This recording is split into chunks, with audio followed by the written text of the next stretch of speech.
All right. This is the British Museum. Yeah, the building itself was originally called Montague House, and it had two sides. And up until the millennium, this area that we're standing in was an open space. It was an open courtyard that had a covered passageway going from the main entrance to this circular building. This side of the building has always been the museum. That side, up until the millennium pretty much, was the British Library. And that was home to all the great manuscripts and documents, everything from Magna Carta to the Diamond Sutra to the Gutenberg Bible, all the way up to things written in the hand of, you know, Lennon and McCartney and various others.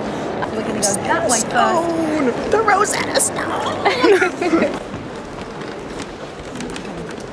But this is a copy, an exact copy of the 3/4 of a ton black basalt stone that's become known as the Rosetta Stone. Now this, as the original, I'm going to talk about it as if it was the original, was found forming part of a wall in the village of Rashid in Egypt in 1799 by Napoleon's soldiers. Napoleon's soldiers were happily rampaging their way through Egypt as they did, and as they happened to go through this village, they noticed that there was a wall made up of lots of different stones, including the Rosetta Stone, and they thought, well, maybe it's quite important because it's got quite a lot of, well, basically squiggles all over it. So in true European fashion, it was acquired by Napoleon's soldiers, becomes French property, but then just a couple of years later, in 1801, Napoleon was defeated by us, hurrah, at the Battle of the Nile. So everything that they had acquired became ours. Now, the thing about it, as anyone can see straight away, there are three very distinctive sections.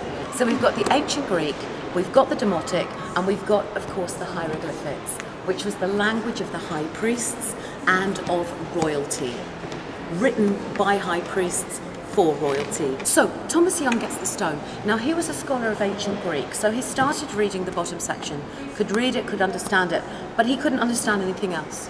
The stone was then given over in desperation to a Frenchman by the name of Champollion. And Champollion was not just a scholar of ancient Greek, he was also, luckily enough, a scholar of Demotic. So he could read both the bottom and the middle. He realized they were saying the same thing, put two and two together, and began the epic task of translating and deciphering the hieroglyphics. And he was the first person to do it. This was the cracking of the code. Forget the Da Vinci Code. This was the real code to be cracked, and it was Champollion who did it. Now, as we'll discover, what's actually said here is not that important, but this is a perfect example of PR/propaganda. It was written in preparation of a conference in Memphis, obviously not Tennessee. What does it actually say?